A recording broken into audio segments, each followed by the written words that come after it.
soft crackle of the fire, I invite you to settle in and let your breath slow.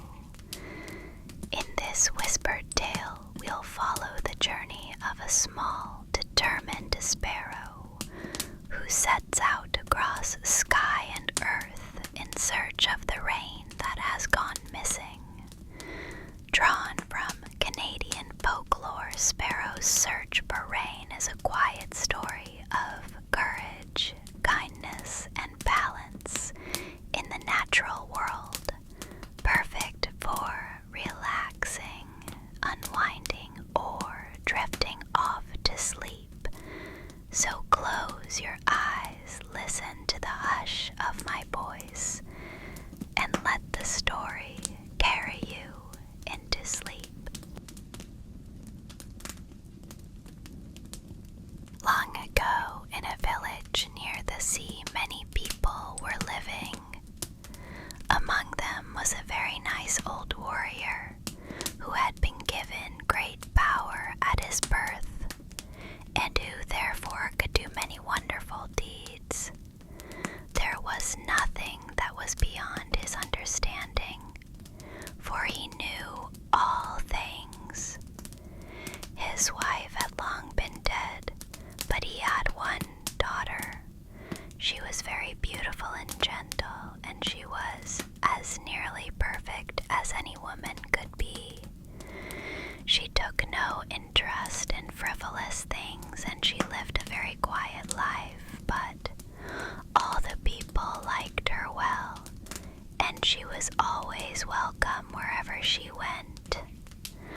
Her old father was very proud of her, and he said boastfully, "She has inherited much of my wisdom, and someday she will marry a great man."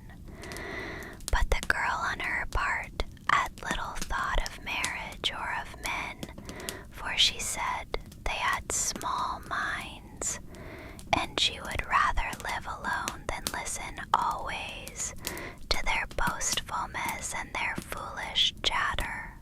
Soon the daughter's fame spread far and wide through the seacoast villages, and many suitors came seeking her hand. But her father said, "I have nothing to say. She will make her own choice. She must please herself, for today children please themselves and not their parents." And she said, "I will marry only someone who can amuse me and interest me and keep me company. I have scant liking for dull people." One day, Loon came to see her. He was very good looking, although he was somewhat tall and skinny, and his neck was a bit longer and more scrawny than ordinary. But he wore good clothes, and he had great skill as a fisherman. He came because he thought he was very handsome, and he believed that his good looks would win the maiden. But she had no love for Loon, for he had not a word to say. When she talked to him, he only stared, and at last he burst out into loud and foolish laughter. Then the maiden said, "You have a small mind like the others," and in disgust she withdrew from his presence. Then Fox came in an effort to win the maiden as his wife, and for a whole day he cut capers and chased his tail round and round in a circle, trying to amuse the serious girl. But he did not succeed very well, and like Loon, he departed in despair. And many others came, but they met the same fate, and at last the girl decided to see no more of them, but to live alone with her father. The young men of the village were all very angry because the girl had spoken of them, all so scornfully, and often they talked among themselves of her proud and haughty air. "She calls us scattered brains," said one. "She says we have small minds," said another. "She must pay for these insults," said a third. So they vowed that they would somehow break her proud spirit and bring her sorrow because of her ideas and her decision to stay single all her life. One of the great men of the village was Whirlwind. He could make himself invisible, and he was often guilty of many wicked pranks. So the young men went to him and asked his aid in humbling the pride of the haughty maiden. As they were talking to him, they saw the girl approaching not far off, and quite unawares, Whirlwind rushed towards her and knocked her down in the mud, and tore her hat from her head, and swept it into the sea. The young men looked on at her plight, and they all laughed loudly, and the girl was very much ashamed. She went back home and told her father what had happened, and showed him her soiled clothes and her blown hair falling about her face. Her father was very angry, and he said, "Whirlwind must pay for this. He shall be banished at once." Then her father went to the chief and made complaint against Whirlwind, and the chief decreed that Whirlwind must leave the village forthwith. He did not consider very carefully what the result of this decree might be, and he acted hastily and without thought, for he feared to differ from the wise man. So Whirlwind prepared to leave the place. Now his best friend was Rain. Rain had been born without eyes. He was black blind, and Whirlwind always had to lead him along wherever he wished to go. So Rain said, "If you are leaving the village, I want to leave it too, for I cannot live here without you. I will be helpless if I have no one to lead me." So the two set out together, Whirlwind leading old Rain along by his side. Where they went, no man knew, for they had told nobody of their destination. They were gone for many months before the people missed them very much. Then their absence began to be felt in all the land, for there was no wind and there was no rain. Last, the chief summoned a council, and the decree of banishment against Whirlwind was revoked. The people decided to send messengers to the two wandering ones to tell them what had happened and to bring them back. So they first sent Fox out on the quest.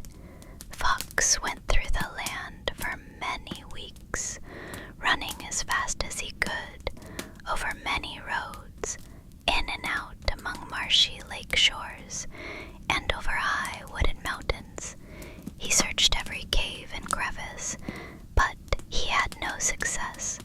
Not a leaf or a blade of grass was stirring, and the country was all parched, and the grass was withered brown, and the streams were all getting dry. At last, after a fruitless search, he came home and shamefully confessed that his quest had failed.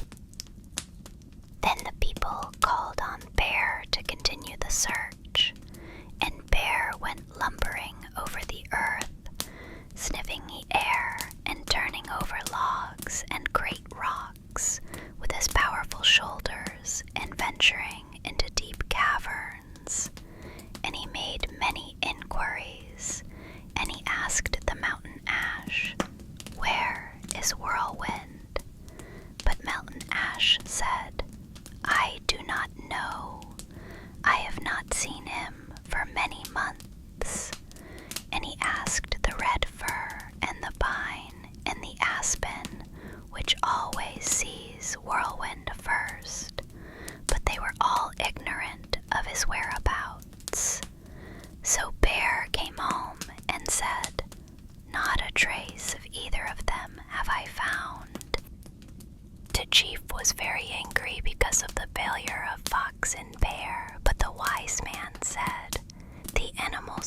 useless in a quest like this.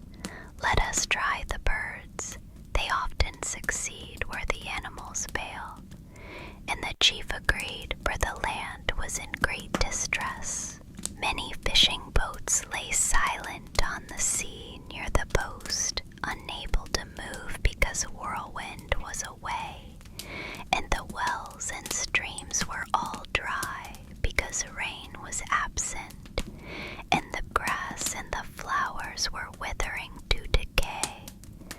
So they called the birds to their aid. The great crane searched in the shallows and among the reeds, thrusting his long neck into deep places, and crow looked among the hills, and kingfisher flew far out to sea. But they all came back and said, "We too have failed. The wandering ones are nowhere on the land or upon the sea." Sparrow took up the search. Before he set out, he plucked from his breast a small down feather and fastened it to a stick no bigger than a wisp of hay. He held the stick in his bill and flew off. For many days he went towards the Southland, all the time watching the feather hanging to the stick in his bill, but it hung there motionless. One day, after he had traveled a great distance, he saw the down feather moving very gently, and he knew that whirlwind must be not far away. He went in the direction from which the feather was blowing. Soon he saw beneath him soft green grass and wonderful flowers of varied colors, and trees with green leaves and many rippling streams of running water. And he said to himself, "At last I have found the wanderers." He followed a little stream for some distance until it ended in a cave in the hills. In front of the cave, many flowers were blooming, and the grass was soft and green, and the tall grasses were nodding their heads very gently. He knew that those he was seeking were inside, and he entered the cave very quietly. Just beyond the door, a fire was smoldering, and near it lay Rain and Whirlwind, both fast asleep. Sparrow tried to wake them with his bill and his cries, but they were sleeping too soundly. Then he took a coal from the fire and put it on Rain's back, but it spluttered and fizzled and soon went out. He tried another, but the same thing happened. Then he took a third coal, and this time Rain woke up. He was much surprised to hear a stranger in the cave, but he could not see him because he was blind. So he woke up Whirlwind to protect him. Then Sparrow told him of the great trouble in the north country, and of the great hardship and sorrow their absence had brought to the people, and of how sadly they had been missed, and of the decision of the council to call them back. And Whirlwind said, "We shall return tomorrow if we are so badly needed. You may go back and tell your people that we are coming. We shall be there the day after you arrive." So Sparrow, feeling very proud of his success, flew back home. But when he arrived after many days, he went first to his own people to tell them the good news, and the Sparrow people all gathered together and held a feast of celebration, and they twittered and danced and made a great hubbub in their excitement, because Rain was coming back on the morrow.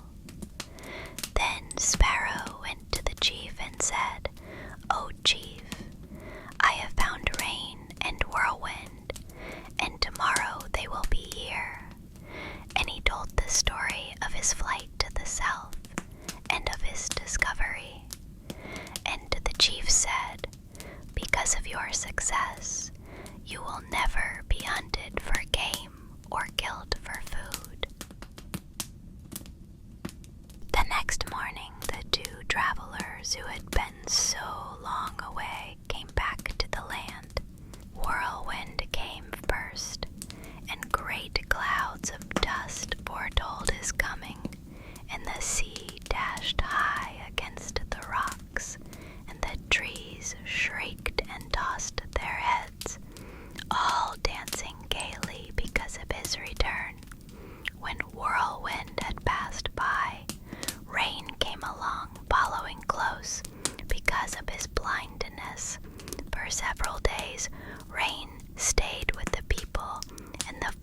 was green again, and the wells and streams were no longer dry. And since that time, wind and rain have never long been absent from the Atlantic coast, and to this day the Sparrow people know when rain is coming, and to signal his approach, they gather together and twitter and hop along and make a great hubbub, just as they did when their ancestor found him by means of his down feather in the olden days. But the Indians have been true to the chief's promise, and they will not hunt sparrows for game, nor kill them for food or for their feathers, for they remember that of all the birds it was old Sparrow who long ago searched successfully for the rain. Thank you for joining me for this quiet journey through Sparrow's search for rain. I hope this gentle tale brought you a sense of peace and a moment of calm in your day or night. If you enjoyed this whispered story, please consider liking, subscribing, or leaving a kind comment. It helps this little corner of quiet grow. Until next time, may your dreams be light, and may the rain always find